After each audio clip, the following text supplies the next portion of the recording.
Nombre del Padre, del Hijo y del Espíritu Santo.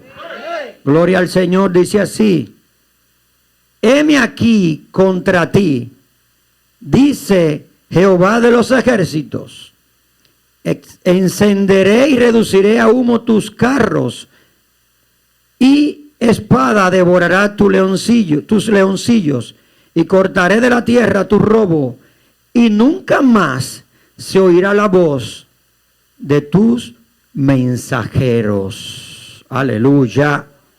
Oh, gloria al Señor. Vamos a orar en esta hora. Aleluya. Padre, en esta hora, Dios mío, te damos gracias, Padre amado, una vez más en el nombre de Cristo. Nosotros no tenemos, Padre, cómo pagar. Nosotros, Señor, estamos agradecidos que nos hayas escogido, Padre amado, para este tiempo. En el nombre de Jesús, te pedimos, Espíritu Santo, que hoy, Señor, tú vengas haciendo una transformación de cada uno de nosotros que estamos aquí en este lugar. Necesitamos cada segundo de nuestra vida estar renovado por el poder de tu palabra. Estamos atando y reprendiendo todo espíritu de las tinieblas. En el nombre de Jesús, todo corazón endurecido lo declaramos para Cristo en esta mañana, en el nombre de Cristo. Espíritu Santo, muévete al norte, al sur, al este, al oeste, en el nombre de Cristo. Ven sanando, ven restaurando, ven confrontando, Dios mío, el pecado en esta hora, en el nombre de Jesús. Padre, declaramos en el nombre de Cristo que hoy es una mañana de prodigio, de milagro, de sanidad en el nombre de Jesús. Padre, que lo que yo vaya a predicar en este día sea palabras, Señor, que salgan desde tu trono en el nombre de Cristo. Que sean, Señor, palabras que vengan, Dios mío, alineadas a lo que tú quieres para nosotros en este día. Te damos gracias por lo que tú haces. Gracias, Señor, en el nombre de Jesús. Se puede sentar unos minutos. Oh, gloria al que vive. Hermano, la iglesia está de campaña. ¿Cuántos lo saben? Siempre estamos de campaña contra el pecado, contra el reino de las tinieblas. Pero ahora el Señor nos ha enviado a un lugar por 2 días. 2 días en donde estaremos celebrándolo, ¿verdad? Pero ya tenemos un buen tiempo que se planificó en el cielo y nosotros estamos desatándolo aquí en la tierra. ¿Cuántos saben eso? A unos cuantos lo saben. A su nombre. Y estamos expectantes, hermanos, porque grandes cosas van a acontecer en ese lugar. Yo no sé si usted puede creer eso. Yo no sé si usted puede creer que ese lugar va a ser un epicentro de una revolución, de un terremoto, de un avivamiento como nunca antes. No tan solo en Bávaro y República Dominicana, sino en el mundo entero. ¿Cuántos lo creen? Dios no tiene límite, hermano. Él nos manda buscando un solo. Y habemos más de uno. Gloria al Señor. Miren,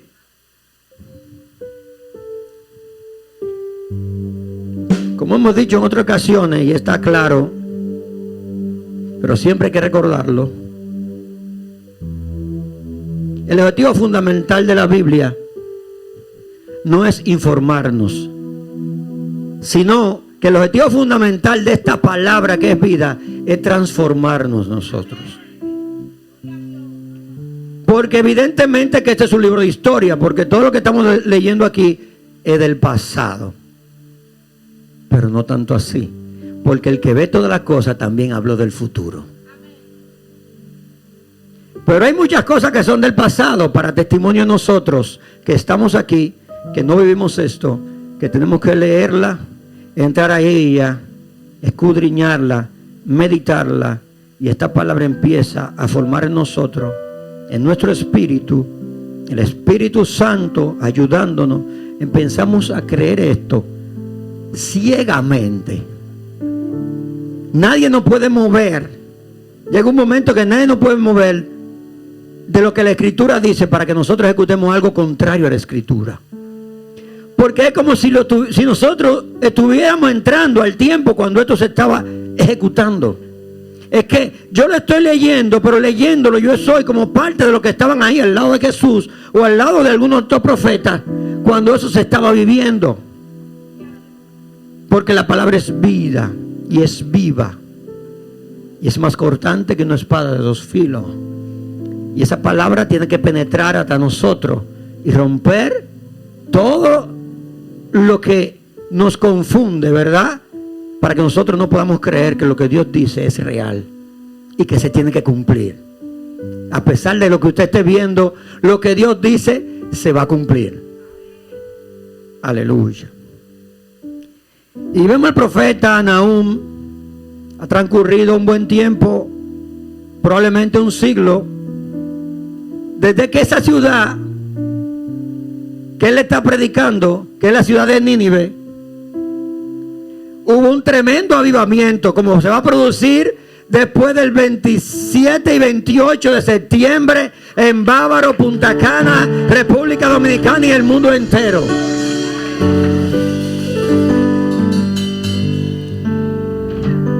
Hubo un avivamiento en esta ciudad,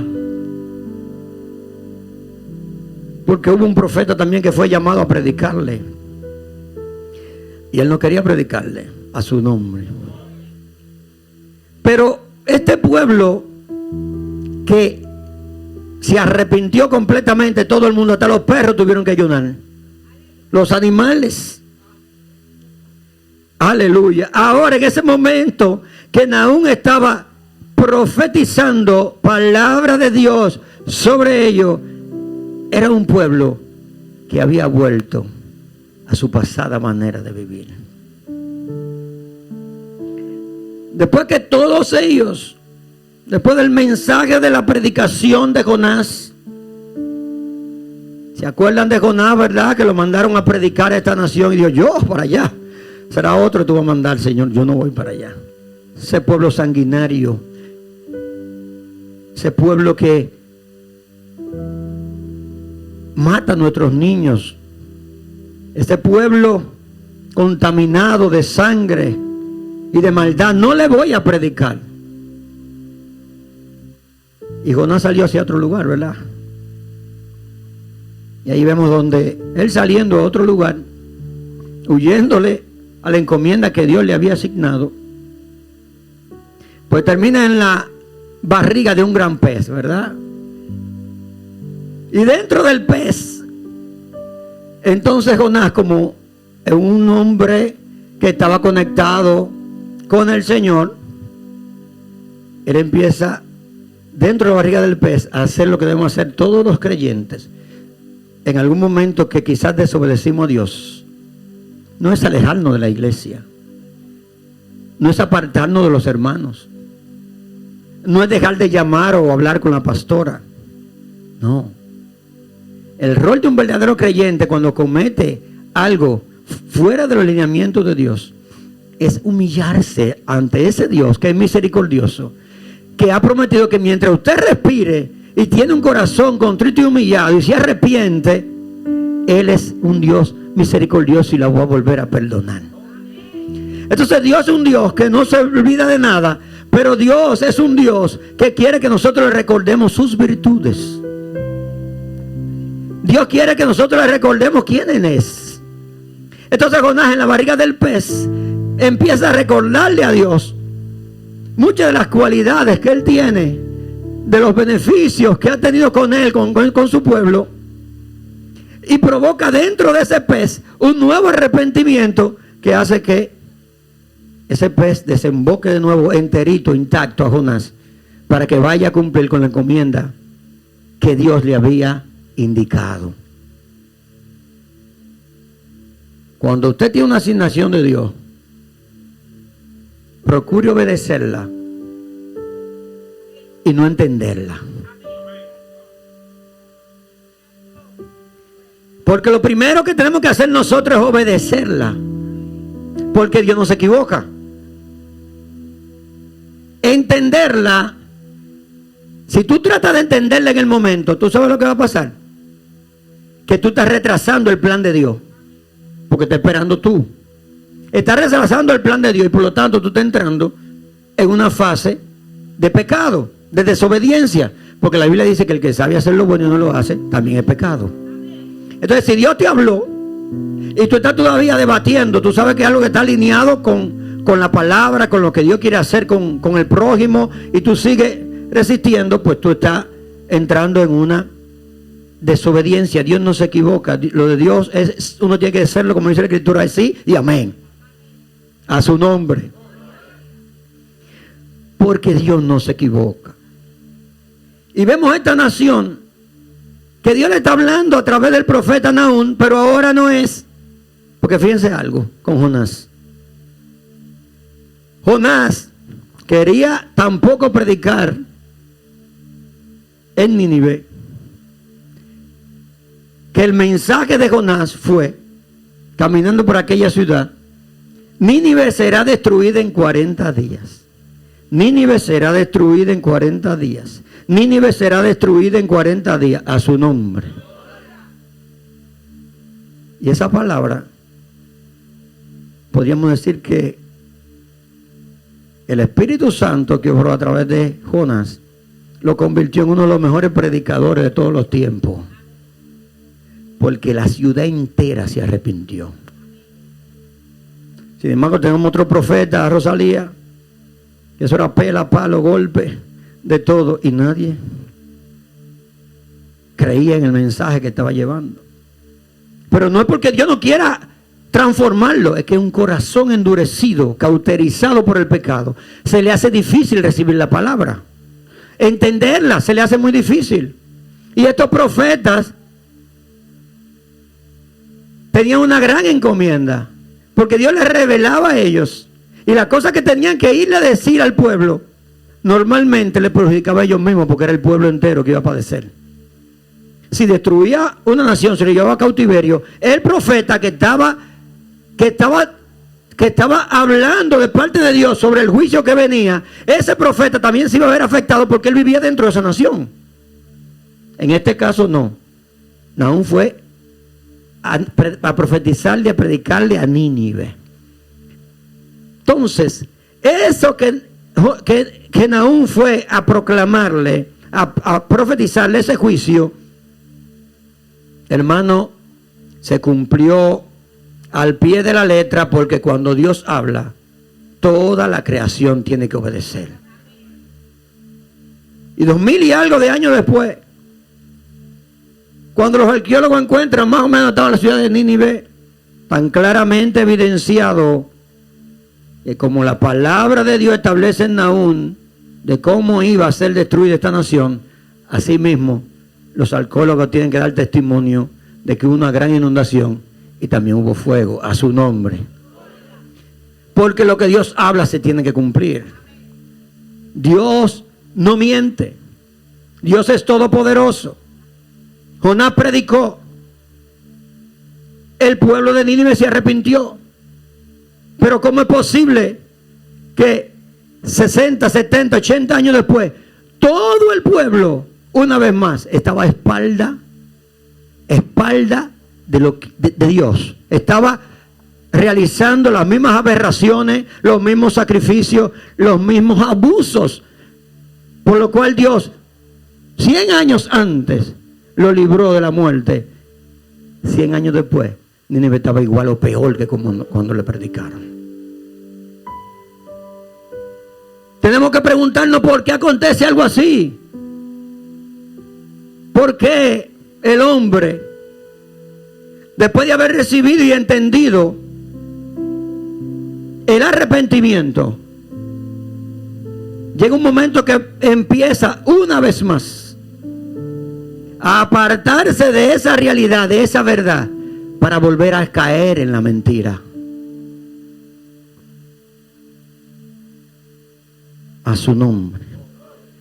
Estaba leyendo un historiador griego llamado Diodoro de Sicilia, que escribe, como historiador, escribe también de esta nación.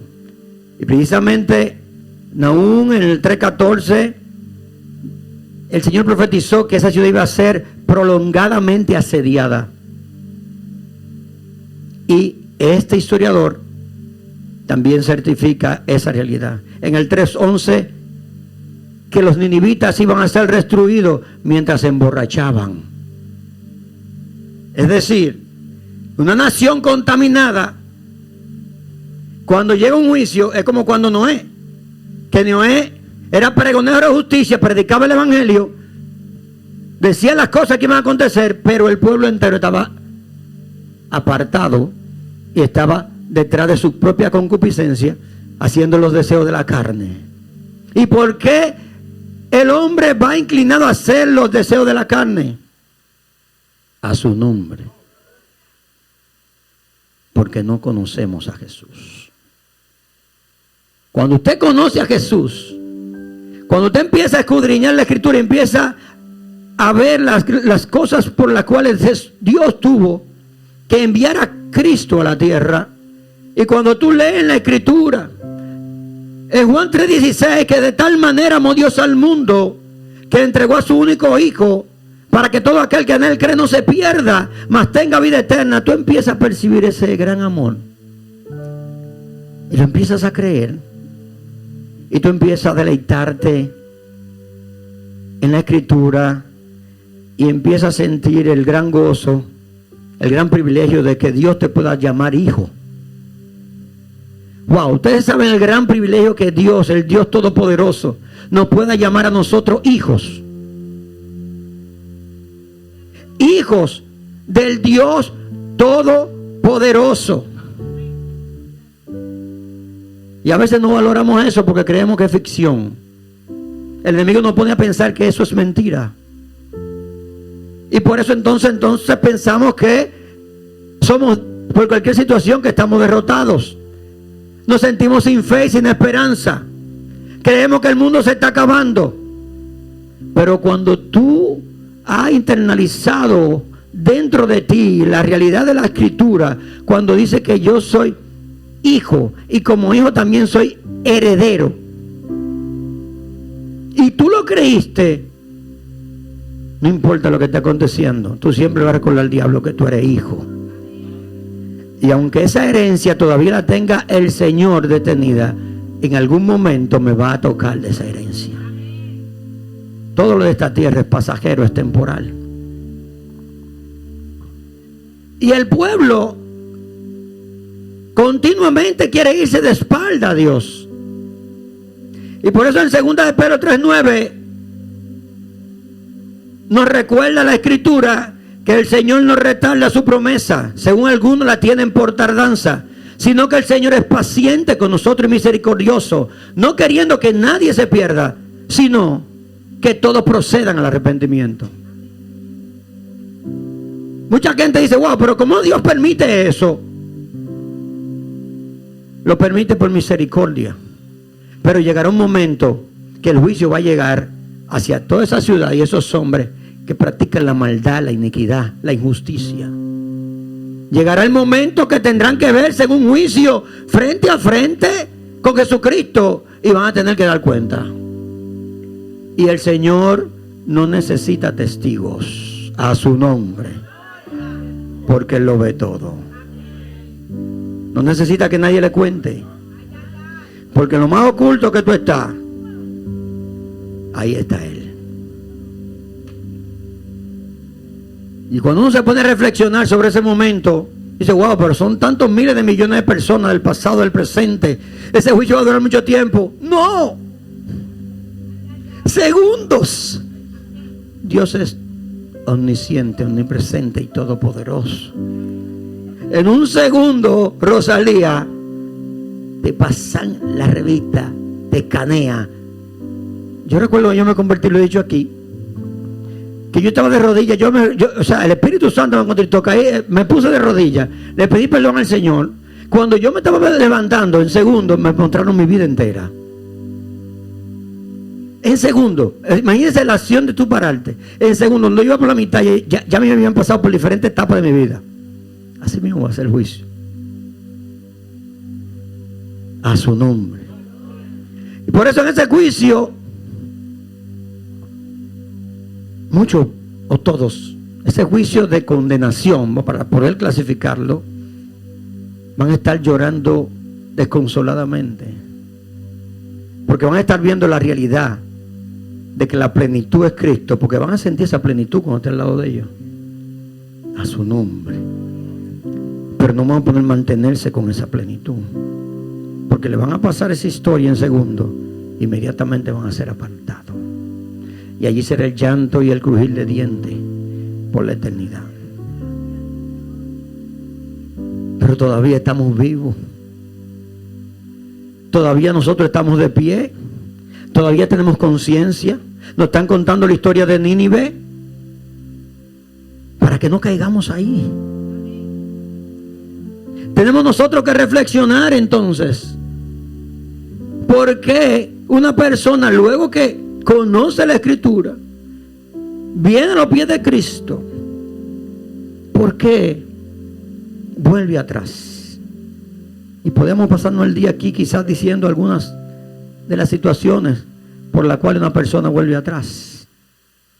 Pero ¿qué pone como balanza para dejar al Dios Todopoderoso y seguir al mundo?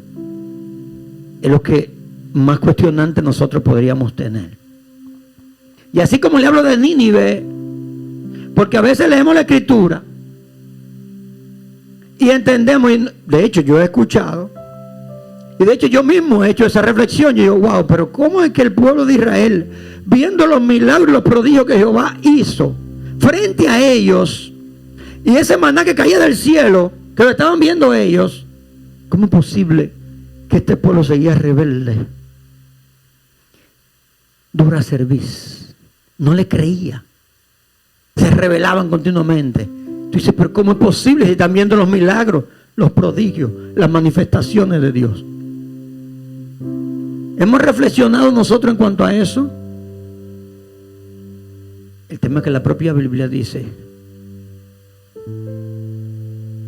que tenemos que cuidarnos de nuestro corazón, que es engañoso.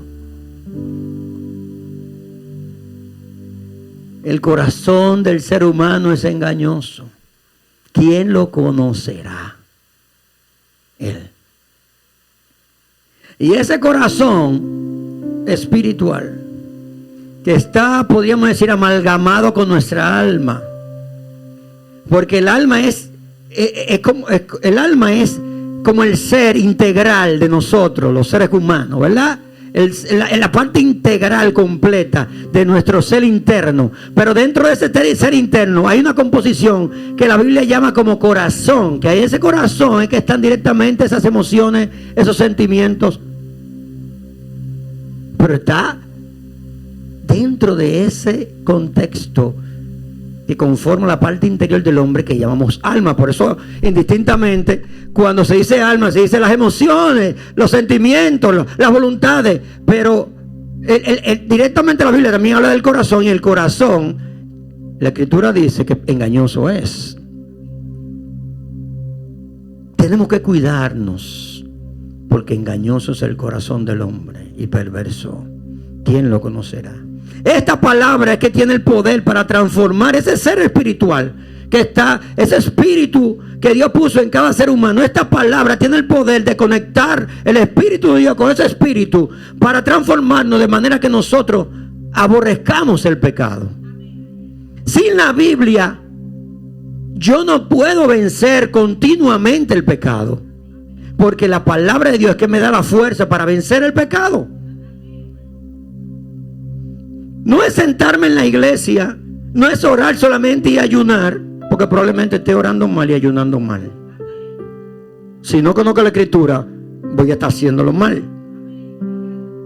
Si no tengo un corazón arrepentido, negado, yo puedo dar 3 días orando y probablemente el Señor no me está escuchando. Y este pueblo se descuidó, entró nuevamente en sus deseos carnales y volvió a caer. Pero ¿saben qué? Ahí no queda la historia. Eso lo estamos viendo a diario con personas inclusive que conocemos, y ahora como estamos conectados en las redes sociales, vemos de cristianos que antes eran muy usados y que luego dicen, no, que fulano dejó el evangelio. Oh, ¿cómo? Pero hablando directamente de Biblia, vemos en Apocalipsis algo que nos debe llamar a reflexión muy profunda a nosotros los cristianos. Y es cuando Dios vio lo que iba a acontecer hacia adelante, ¿verdad? En el libro de Revelaciones. Y en Apocalipsis capítulo 20, versos 1 al 3, dice la Escritura, y lo leo tal cual lo dice la palabra. Vi a un ángel que descendía del cielo con la llave del abismo y una gran cadena en la mano.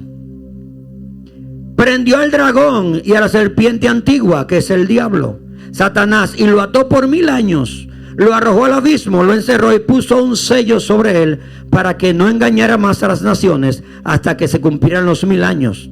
Después de esto debe ser liberado por un poco de tiempo. Me impresionó porque la palabra, cuando tú la lees una vez, pero te dice algo, el otro día te dice algo. Me impresionó cuando leí aquí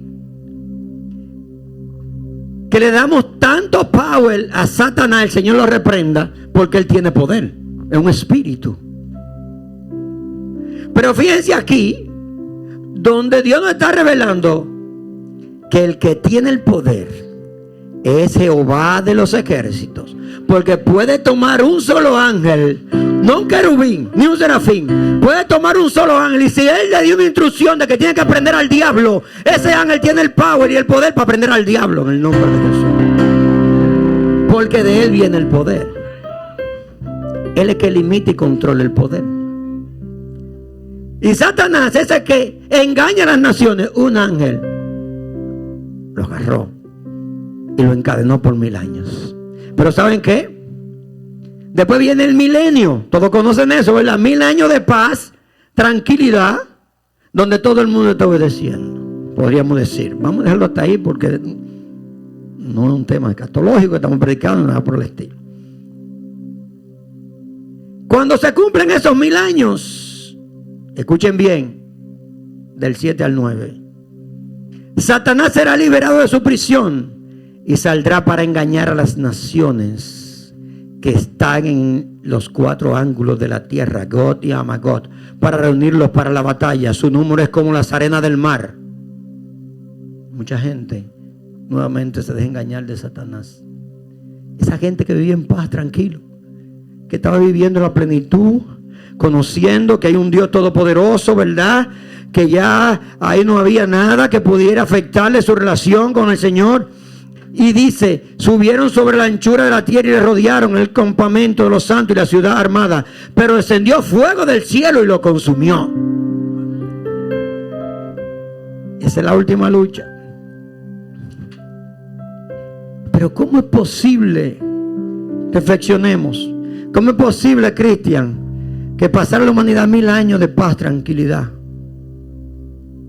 y sueltan a Satanás, el Señor lo reprende un segundo y en un rato ya tiene miles de millones de personas que lo siguen? Dice aquí, como la arena del mar eran a su nombre. ¿Cómo es posible eso? Es que dentro de nosotros está el mal. Nosotros no podemos descuidarnos. Nosotros no podemos pensar que somos inclusive los mejores cristianos que hay. No podemos pensar que porque estoy tomando un curso de teología ya yo me la sé toda, y que como yo me sé la escritura, ya espérate, a mí nadie me puede engañar, a su nombre. Lo que va a definir si a ti no te engaña el diablo no es cuántas letras tú tienes, porque la letra mata, es cuántas tú has llevado a tu corazón y la pones en obra, manifiesta, a su nombre. Es cuánto de esa palabra yo le he atesorado, la he decodificado, o el Espíritu Santo me ha ayudado a decodificarla, y ya yo la vivo, y no está en cuestionante de cómo yo tengo que actuar cuando se me presenta una situación allá afuera en donde yo tengo que aplicar la palabra a su nombre. No es que para un caso yo me manejo de una manera y para otro caso me manejo de otra, porque eso es falta entonces de integridad y de dominio propio. La palabra tiene que transformarme a mí, y la palabra transforma de adentro para que se vea hacia afuera. Si a mí no se me está viendo el cristianismo sin tener esta Biblia al hombro, no se me está viendo de que yo salgo por ahí y empiezo a caminar y a interactuar con la gente, yo tengo un gran problema, pero tremendo problema. A su nombre. Si nosotros estamos interactuando con alguien y ya tenemos quizá un día o dos, y esa persona, sin yo tener que decírselo, no se ha dado cuenta que yo soy un seguidor de Cristo, yo debería revisarme. Y llega un momento que están así, que tú puedes estar en un foro, ¿verdad? Y alguien dice una palabra descompuesta, algo que está fuera del orden. Ahí hay mucha gente. Y por por la autoridad, la manera como tú te has comportado, la forma como tú ya vives, esa persona te dice: discúlpame, Rosalía. A los demás no le pide disculpas. Pero el que sabe que continuamente manifiesta que es una persona que le sirve a Dios, que está continuamente humillado y que continuamente manifiesta el Espíritu Santo de Dios, esa persona dice una palabra compuesta y con frecuencia dice: Mariani, discúlpame. Al resto no le pide disculpas. Pero probablemente esa misma persona es de la que te critica porque tú eres un fanático. ¿Cuántos me están entendiendo? Porque no porque quiere, es que tiene la mente cauterizada. No puede discernir. Ahora, cuando tiene un problema, esa mente un poquito se le abre y dice: ¿verdad que hay un Dios? Y es verdad que Jerónimo le sirve a Dios. Jerónimo, tú puedes orar por tal situación. A su nombre. Pero es la misma persona que, no él, es lo que está detrás del que te critica, inclusive en el trabajo. Ahí viene la fanática, ahí viene la que siempre quiere orar, ahí viene la que se cree más santa. Pero esa misma persona, cuando tiene una situación, va a llamar a esa persona. Es el sistema. Entonces, cuando ponemos estas dos comparaciones, Nínive, pero también vemos en Apocalipsis que el mundo, cuando Satanás es liberado, no pasan, yo lo voy a poner, lo voy a magnificar, no pasan 2 segundos y ya Satanás, el Señor reprenda, tiene miles de millones de seguidores otra vez, sirviéndole, para tratar de luchar con el que no pueden vencerlo. A su nombre. ¿Cómo es posible eso? Fácil. Y anoté varias cosas aquí. Una de ellas es cambio temporal versus cambio perdurable. En Nínive, el arrepentimiento de la ciudad cambió temporalmente su destino inmediato, pero su corrupción persistente llevó a la destrucción final de esa ciudad. No persistió, no siguió cultivando la fe, no siguió humillándose ante ese Dios que es el Dios todopoderoso. Estamos hablando de muchísimos años hacia atrás, pero cuando usted estudia la Escritura se da cuenta que normalmente el hombre comienza bien pero termina mal. Adán comenzó bien o mal. Él comenzó bien, pero no terminó tan bien. Y así vemos los hijos de Adán. Hasta que no se menciona de ellos, de la ofrenda que tenían que llevar, todo iba bien. Pero uno de ellos se contaminó y terminó mal. Dios eligió a Noé, iba a destruir todo el mundo, pero vio a uno que le servía y eligió, y se salvaron 8, su familia. Comenzaron bien, descendieron, hicieron holocausto. ¿Y por qué hay tanto pecado ahora mismo? Si partimos de ahí después de nuevo. Comenzamos bien, pero terminamos mal. ¿Por qué? Porque esto es una carrera de resistencia. Esto no es una carrera de velocidad. Llegué rápido, ya leí 10 versículos, ya me aprendí de memoria 5. Sí, eso está muy bien, hermano. Comete el rollo, eso es lo mejor. ¿Qué estamos haciendo con ese rollo? ¿Me está cambiando mi corazón? ¿Está cambiando mi forma de comportarme? ¿Está cambiando la manera como yo me muevo en el mundo? ¿Está cambiando el amor que siento por las almas? ¿Está cambiando mi manera de pensar? Si la palabra no está haciendo eso, síguela leyendo porque es importante, no retorna vacía. Pero tu objetivo es tratar de comerte ese rollo para que ese rollo defina tu estilo de vida, tu manera de ser. Entonces esto muestra con Nínive que el arrepentimiento puede alterar el juicio inmediato de Dios, pero la corrupción y el pecado no erradicado puede ser consecuencia funesta para nosotros en el largo plazo. Ahí está la historia de Nínive. Pero cuando vemos Apocalipsis, tenemos una connotación parecida, pero un poco diferente. Hay una rebelión final del hombre contra de Dios, a pesar, pastora, de que vivió un largo tiempo en paz y tranquilidad. El pueblo estaba en paz y tranquilidad. Y se rebeló nuevamente. Fue engañado por Satanás. Y registro aquí. Surge una rebelión final. Este evento revela que incluso un largo periodo de justicia no elimina la inclinación humana hacia el pecado. Hay una inclinación del ser humano hacia el pecado que la tenemos que matar y contrarrestar con la palabra. Y Jesucristo dijo algo muy importante que no podemos nunca perder de vista.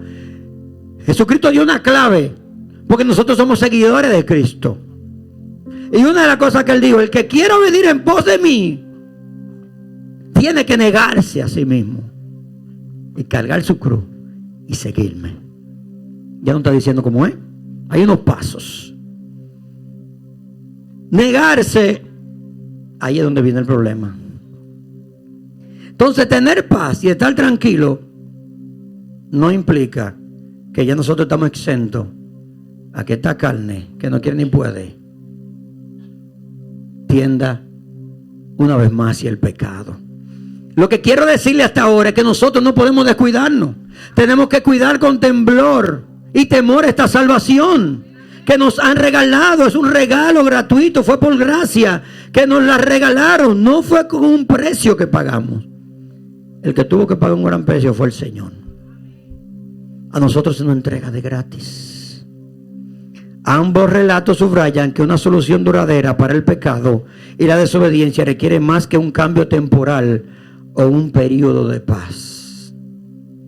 La destrucción de Nínive y el juicio final de Apocalipsis destacan la necesidad de un arrepentimiento genuino. Un arrepentimiento genuino, una búsqueda continua del Señor para que esa palabra vaya santificando mi ser, mi espíritu, mi alma, mi cuerpo. David es un buen ejemplo. David dejó que la tentación penetrara su corazón. Y esa tentación entró como adulterio y como asesinato. David se descuidó. El pecado penetró. Pero David conoció uno de los secretos más importantes que hemos dicho aquí en varias ocasiones. David se arrepentía genuinamente, pastora. David sabía que había cometido un pecado. David fue un tremendo, sí, fue un gran pecador, pero también David fue un gran arrepentido. David no volvía a cometer el mismo pecado. Él se humillaba, le pedía al Señor, y por eso vemos a David clamando una serie de salmos, como el Salmo 51:10 dice: crea en mí, oh Dios, un corazón limpio y renueva un espíritu recto dentro de mí. Porque engañoso es el corazón del hombre y perverso. David sabía cómo volver a entrar a la presencia, arrepentirse de sus pecados y volver a estar alineado con el propósito por el cual Dios le llamó. Y ahora nos queda a nosotros reflexionar. Como estamos viendo los tiempos bien delicados y el enemigo no está jugando, porque el enemigo, él utiliza siempre la misma estrategia, las mismas en su esencia. Lo que cambia son los momentos y los tiempos, pero la función de él es engañar, es tergiversar lo que Dios dice, añadiéndole un poco de veneno a eso. El Señor dice: yo te voy a sustentar, tranquilo, yo no te dejaré, yo no te desampararé. Pero entonces Satanás viene y te susurra, lo dijo: pero ¿cómo así? Y tú debes 2 meses de casa a su nombre. Y ahí empieza la lucha, ahí empieza la batalla, ahí empiezan las guerras. Y va a depender de lo alineado que tú tienes tu corazón al Señor, el tú ganar esa batalla a través de la Escritura. Dios quiere más que nosotros nos salvemos a que nosotros seamos, entre comillas, felices como el mundo vende la felicidad.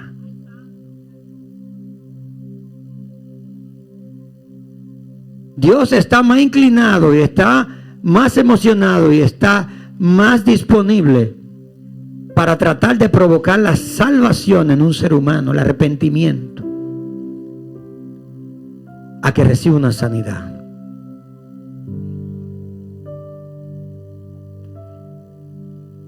Porque es más importante la salvación que la sanidad. Porque es más importante la salvación que el dinero. Porque es más importante la salvación. Dice la propia Escritura que la salvación es más importante que todas las riquezas del mundo. ¿De qué le sirve al hombre si pierde su alma?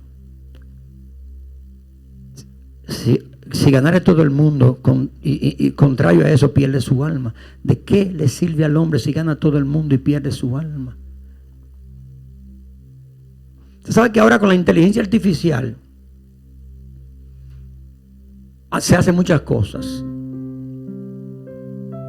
Inclusive la inteligencia artificial es una gran herramienta para nosotros los cristianos, sin descuidarnos de que el fundamento es este. Es una herramienta útil para muchas cosas. Porque tú le dices a la inteligencia artificial, óyeme, este verso, con esta palabra, en el original, el griego o el arameo, ¿cuál es la expresión y qué significa en su esencia? Y él viene y te dice, eso quiere decir tal cosa, se pronuncia de tal manera. Entonces una tremenda herramienta y una ayuda, sobre todo para lo que tenemos que predicar el evangelio, es una ayuda. Porque nosotros vamos y entonces ya el Señor nos dio una revelación, una palabra, vemos un contexto, vemos un antetexto y uno empieza y ora, ¿verdad? Pero hay cosas que tú dices, ¿cómo se dice? Ya no tengo que irme a buscar un diccionario. Dime cómo se dice esta expresión. Pero ¿saben que vi? Que tomaron la inteligencia artificial y le dieron una instrucción de que representara a nivel ya de visual, ¿verdad? Utilizaron la inteligencia artificial a nivel visual, entrando a lo que la Escritura dice, que representara lo que era el infierno, el lago de fuego y azufre.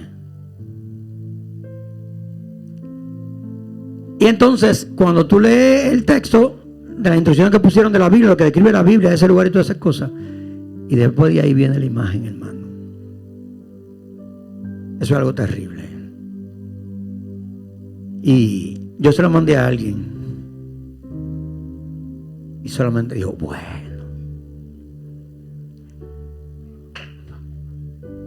Pero después del bueno, lo que va a definir un antes y un después, si tú vas a estar en ese lugar o no, es la decisión que tú tomes hoy. Porque después que nos vamos, nos pueden hacer 3 millones de horas santas y nadie nos saca. Porque es una decisión individual. Es una decisión personal. Es un arrepentimiento de cada ser humano que tiene que tomar una decisión mientras respire aquí. Y yo vi eso, lo vi por segundos. Y como yo sé que no voy para allá, en el nombre de Jesús, porque voy a trabajar hasta el último suspiro de mi vida por tratar de obedecer a Cristo, yo digo, wow, Señor, tenemos que seguir predicando el evangelio. Tenemos que ir rescatando, salir a rescatar las almas. Tenemos que seguir clamando para que tanta gente no vaya al infierno. Tenemos que orar y seguir pidiéndole a Dios que tenga misericordia, porque ese lugar, y miren que yo lo he dicho en otras ocasiones, que el Señor me hizo experimentar eso a mí. Sin visitar ese lugar, Él me hizo sentir por dentro lo que eso significaba. Una parte, porque así mismo Él me lo dijo. Eso es una parte. Y yo estoy seguro que después de ahí yo Si me faltaba algo, yo creo que lo completé ahí. O sea, trata de completarlo ahí. ¿Por qué? Es algo que no quiero volver a vivir en toda mi vida. Nunca. Ni que nadie lo viva. Los tiempos están muy delicados. El hombre va de continuo al mal. Satanás está poniendo obstáculos, adversidad, falta de recursos, problemas económicos. Porque el Señor Jesucristo, cuando hablaba de dónde caía la palabra cuando era predicada, mencionó varios terrenos. Y esos terrenos, varios de ellos se veían contaminados. Esos terrenos se veían muy áridos para que la palabra penetre, porque aún penetraba. La propia Escritura dice en el libro de Mateo capítulo 5 que el enemigo en uno de los casos se robaba la palabra. Al final esa palabra la escuchó, pero fue robada de inmediato, y cuando salió ahí no pasó nada. Hay otra palabra que cae entre espinos, y esa realmente me sorprendió porque no la había como externalizado de esa manera. O sea, no había llegado a esa profundidad. La palabra que llega entre espinos, cuando Jesús explica esa parte de la parábola, se está refiriendo a los cristianos que están como nosotros aquí sentados en la iglesia. Porque al final él dice que esa palabra se vuelve infructuosa. ¿Saben qué es infructuoso?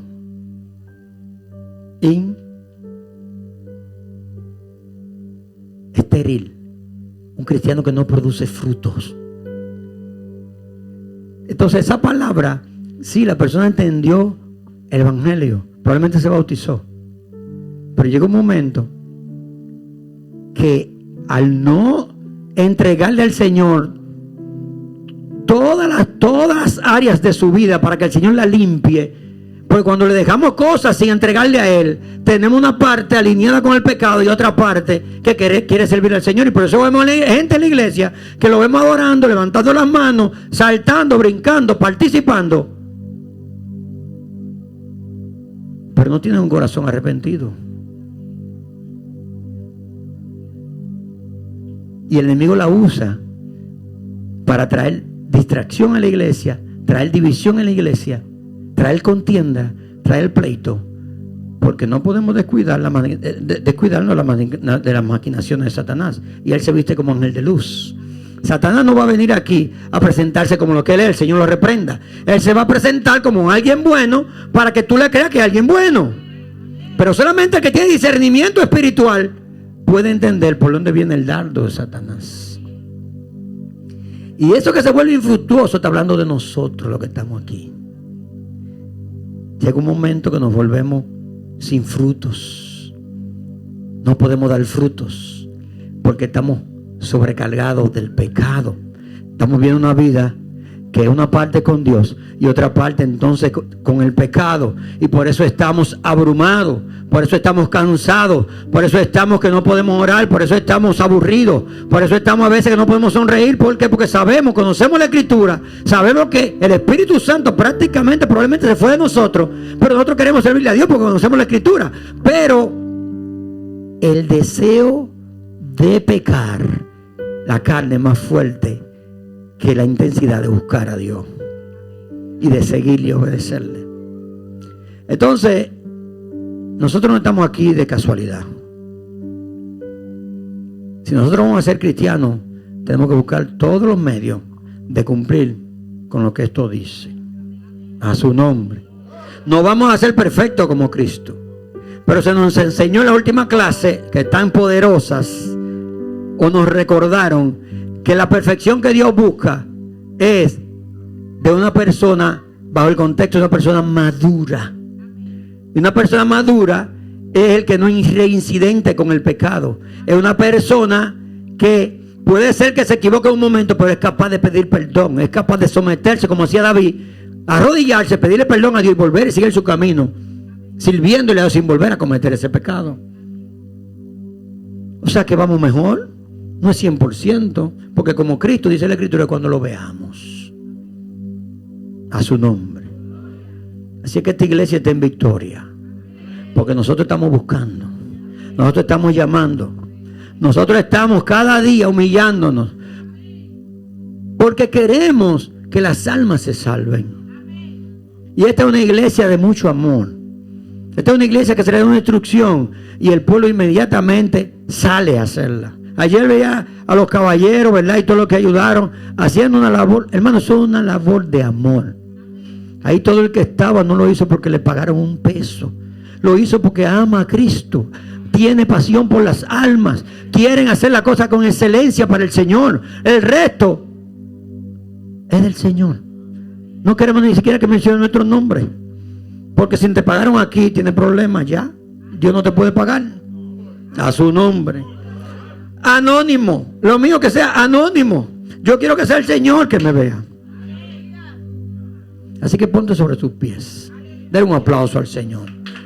Pero más fuerte, con gozo.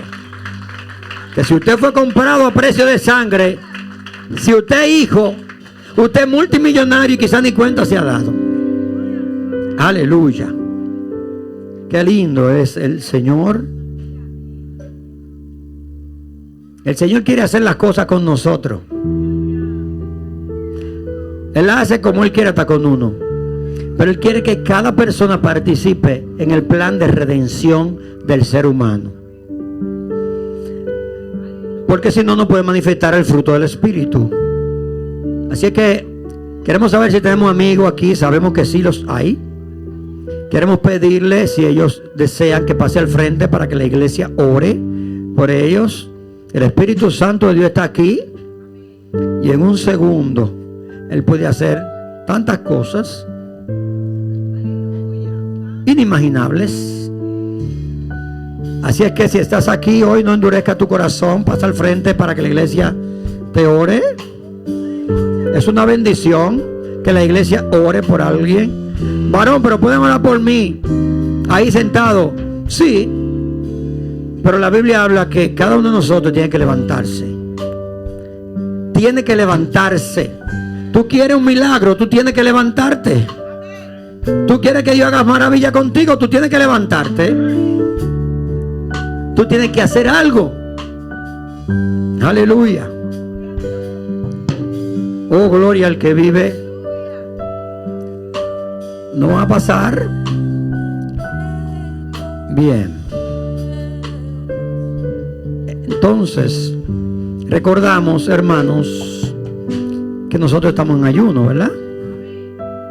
Y recordamos también que hay culto a las 6:30 de la noche, donde el Espíritu Santo de Dios estará aquí, como siempre, para llevarnos a toda verdad. Denle un aplauso al Señor. Como decía ese gran hombre de Dios, Gille Ávila, sonría que el Señor le ama. Sonría que el Señor le ama. Sonría. ¿O es que no sabemos lo que hemos recibido? Marlene, sonríe que el Señor te ama. Si nosotros fuéramos capaces de comprender lo que significa que Dios nos ame. No, varón, pero Dios ama a toda la humanidad. Sí, claro, estamos de acuerdo. Pero hay tratamiento especial para los que son hijos. Dios le bendiga, Dios le guarde. Un aplauso fuerte al Todopoderoso. Hasta aquí el Señor me ha ayudado. Damos gracias al Señor por esta oportunidad. Nuestra amada pastora, con Dios y todos ustedes. Den un aplauso a Dios por nuestra pastora Celeste de Asa, una mujer hermosa por dentro y por fuera. Ay, ay, ay, Dios mío. A su nombre. Gloria. Hermano, hoy estamos, Dios le bendiga. Hoy estamos de fiesta doble. Ahora, hoy vamos a presentarle al Señor un integrante nuevo de la familia, ¿verdad? De la familia Arias Riveras. Aleluya, pero yo sé, no me sé el apellido de Joan y yo quiero que ellos pasen aquí, la familia de Ana y Leo, que tienen un nuevo integrante, una nueva, Laila. Aleluya.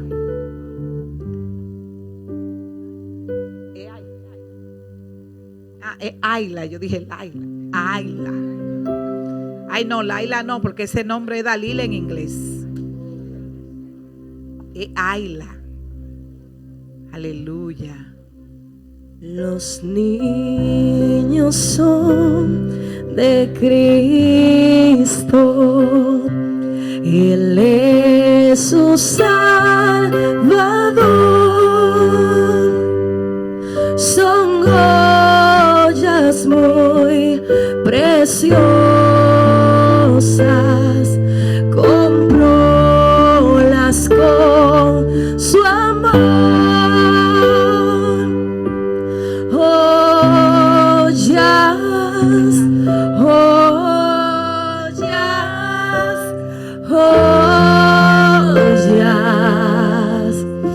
joyas del Salvador.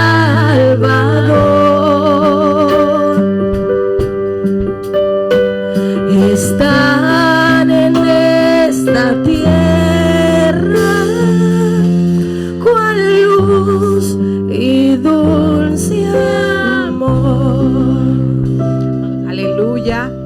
Yo les recuerdo a la iglesia que la presentación de niño es un acto solemne, porque no podemos presentarle un niño a alguien que no está aquí. Si le vamos a presentar